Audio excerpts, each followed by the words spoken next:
Award కూడా వస్తుండొచ్చు, రావాలని అందరూ కోరుకుంటా ఉన్నారు. ఎందుకంటే ఒకటే నామినేషన్స్లో నిలబడింది కాబట్టి అందరూ మనస్ఫూర్తిగా అవార్డు రావాలని కోరుకుంటున్నారు.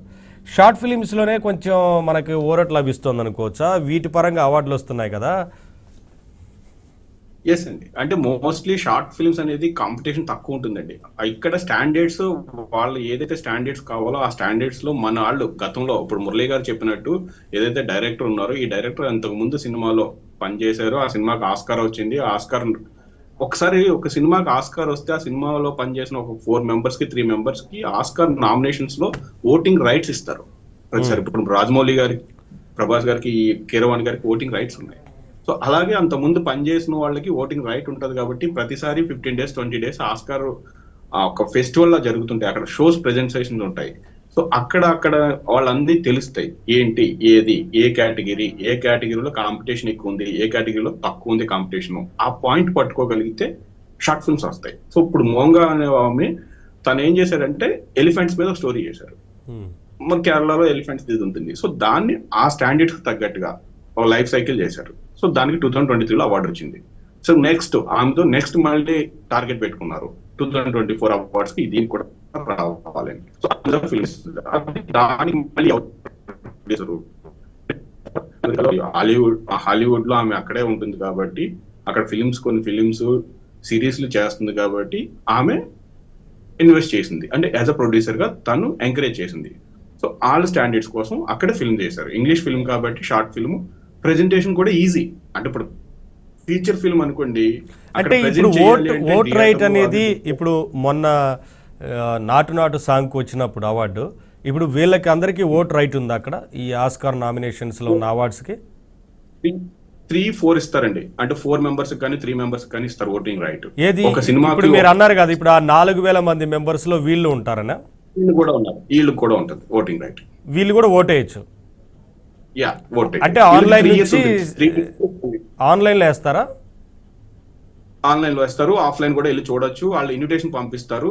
కొన్నిటికి వాళ్ళు అంటే అక్కడ కూడా ఒక ఇది ఉంటుంది, మనం వెళ్ళాలి. ఇప్పుడు ఓటింగ్ రైట్ ఇక్కడ ఉంది, నాకు ఓటింగ్ రైట్ ఉందంటే అక్కడ ఏజెన్సీలు పనిచేస్తుంటాయి సినిమాలకి. వాళ్ళు కూడా కొంతమంది ఇన్వైట్ చేస్తారు. అకాడమీ ఇన్వైట్ చేస్తుంది. ఈ అకాడమీ ఇన్వైట్ చేయకుండా ఇండివిజువల్ ప్రైవేట్ ఏజెన్సీలు కూడా ఇన్వైట్ చేస్తాయి. ఈ ఓటర్ని అందరినీ గ్యాదర్ చేసుకుని వాళ్ళందరినీ రమ్మని ఫిల్మ్ పంపిస్తారు. ఆన్లైన్ లో కూడా పంపిస్తారు వాళ్ళకి. వీళ్ళు ఓటింగ్ కూడా ఆన్లైన్ ఆఫ్లైన్ 2 ఉంటాయి.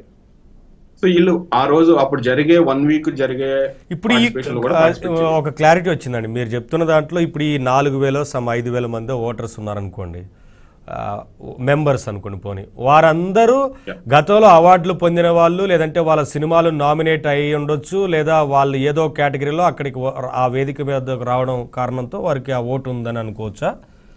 అలానే మెంబర్స్ పెరుగుతూ వస్తున్నారా? అలా పెరుగుతూ వస్తారు. స్టూడియోలు ఉన్నాయి, కంటిన్యూ ఫిల్మ్ స్టూడియోస్ పార్టిసిపేట్ చేస్తుంటాయి. నామినేషన్స్ వస్తుంటాయి. ఒక్కొక్క సినిమాకి 8-10 నామినేషన్స్ వస్తుంటాయి. వాళ్ళు ఆ స్టూడియోకి ఒక్కొక్క అవార్డు వస్తుంటది. వాళ్ళకి ఒక 4 వస్తాయి. ఇలా అకాడమీ అనేది వాళ్ళు స్ప్రెడ్ చేసుకున్నారు. ఓటింగ్ రైట్స్ అనేది ఇండివిజువల్ పర్సన్స్, ఫారినర్స్ కి, అమెరికన్స్ కి కలిపి అలా టోటల్ గా డివైడ్ చేశారు. సో ఒకరికి తెలియదు, మళ్ళీ అక్కడ అవార్డు ఎవరికి ఓటేస్తున్నాం అనేది కూడా తెలియదు. చాలా సీక్రెట్ ఉంచుతారు. ఇప్పుడు అవార్డు అనౌన్స్ చేయడానికి చాలా రోజుల ముందే ఓటింగ్ అనేది ముగుస్తుంది కదా మరి. అంటే వీళ్ళకి ఫిల్మ్స్ ప్రెజెంటేషన్ అనేది జరుగుతుంది. ప్రెజెంట్ చేస్తారు. ప్రెజెంట్ చేసిన తర్వాత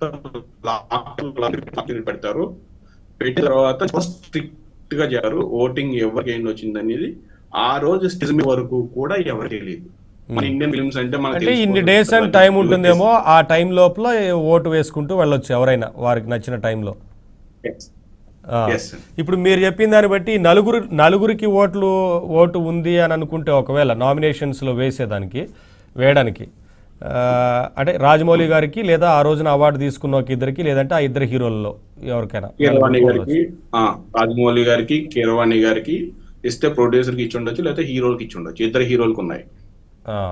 ఇప్పుడు వారికి ఇన్విటేషన్ ఉంటుంది కాబట్టి మళ్ళీ వాళ్ళు ఈ వేడుకకు కూడా హాజరవుతారు. డిపెండ్స్ వాళ్ళ ఇష్టం మీద. సో ఇదంతా ఒక పెద్ద ప్రాసెస్. సరే, ప్రతిష్టాత్మకమైన అవార్డు కాబట్టి ఖచ్చితంగా అటెండ్ అవుతారు. ఎందుకంటే ఒక గ్లోబల్ వేదిక మీద మన సినిమాని ప్రజెంట్ చేసుకోవచ్చు. అందరికీ మన తెలుగు సినిమాని కూడా, అంటే ఆ విషయాన్ని అక్కడ అందరికీ రిప్రజెంట్ చేయొచ్చు మన తరపున. మార్కెటింగ్ చేసుకోవచ్చు, నెట్వర్కింగ్. మార్కెటింగ్ వరల్డ్ అంతా అక్కడ ఉంటుంది సినిమా ఇండస్ట్రీకి సంబంధించిన వాళ్ళు. సో వాళ్ళందరితో మార్కెటింగ్ చేసుకోవచ్చు, వర్డ్ ఎక్స్చేంజ్ చేసుకోవచ్చు, టాప్ కథలు ఏదైనా ఎక్స్చేంజ్ చేసుకోవచ్చు. It's good opportunity. అది రేర్ ఆఫ్ ద రేర్, చాలా అందరికీ రావు. మురళి గారు, అంటే ఇది కూడా ఒక మంచి అవకాశంగా కూడా అనుకోవచ్చేమో. అంటే గతంలో అవార్డు వచ్చింది కాబట్టి వారికి ఒక అవకాశం ఉంది. ఆ వేడుకలో అందరికీ హాజరవడానికి ఛాన్స్ ఉండదు. సో ఆ వేదిక మీద, ఒక గ్లోబల్ వేదిక మీద నుంచి మన సినిమాని మరొకసారి అంటే మార్కెటింగ్కి కూడా ఉపయోగపడుతుంది కదా. అవును, మార్కెటింగ్ మెయిన్ కీలకం దేనికైనా. ఇప్పుడు ఈ అవార్డులు ఎంపిక ఒకసారి బేరీ చేస్తే మన ఇండియన్ ఎలక్షన్స్కి ఫారిన్ ఎలక్షన్స్కి మొన్న ట్రంప్ ఎన్నికయ్యాడు కదా, ఆ ఎలక్షన్కి ఎంత వేరియేషన్ ఉందో మనకు ఆశ్చర్యంగా వస్తుంది. ఏంటి ఈ కౌంటింగ్ ఏంటి, ఆ కౌంటింగ్ ఏంటి అనుకుంటాం. బట్ వాళ్ళ పాలసీ వేరు, మన పాలసీ వేరు. దట్స్ వై ఇది కూడా ఆస్కార్ నామినేషన్ కూడా అటువంటిదే అని నేను భావిస్తున్నాను. అదే ఇప్పుడు నారాయణ గారు చెప్తున్నట్టుగా వెరీ ట్రాన్స్పరెంట్గా ఉంటుంది. అట్ ద సేమ్ టైం చివరి వరకు రివీల్ చేయరు అనేది చెప్తున్నారు కదా. అవును, రివీల్ చేయరు కదా. ఆస్కార్కి ఆర్ఆర్ వెళ్ళినప్పుడు ఎన్నిసార్లు వీళ్ళు వెళ్ళారు, మ్యూజిక్ డైరెక్టర్ ఒకసారి డైరెక్టర్, ఒకసారి ప్రొడ్యూసర్, ఒకసారి ఇలా ఇచ్చారు. మనకు కథనాలే వచ్చినాయి.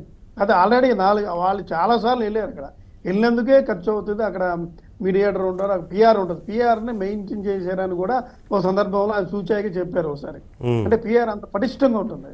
దాన్ని మార్కెటింగ్ అనండి, ఏదన్నా మనం ఏ పేరైనా పెట్టండి, దాన్ని మనకు గొప్పగా చెప్పుకోవాలంటే వాళ్ళ దృష్టికి వెళ్ళాలంటే ఏదో ఉండాలి. ఆ ఏదో ఉండడంలో అనేది మనోడు అక్కడ సఫలీకృతం అయ్యారు. ఇప్పుడు కూడా పెద్దగా ఇంట్రెస్ట్ చూపించట్లేదు అనుకున్నాం మిగతా సినిమాలు. ఇవన్నీ పెద్ద రిస్క్ అది ఇది అనుకున్నాయి. అందుకనే బహుశా ఎక్కువ సినిమాలు అందులో నిలవలేకపోయామో, వెళ్ళలేకపోయామో అని నేను భావిస్తున్నాను. నారాయణ గారు, ఇప్పుడు సరే ఎవరైనా సెల్ఫ్గా నామినేషన్ అనేది వాళ్ళు నిలబడాలి ఉండాలి అనుకుని వెళ్ళినప్పుడు సెల్ఫ్గా చేసుకోవాలి అనుకుంటే, అది మీరు అన్నారు అక్కడికి వెళ్ళడం, ప్రమోట్ చేసుకోవడం, థియేటర్లలో సినిమాని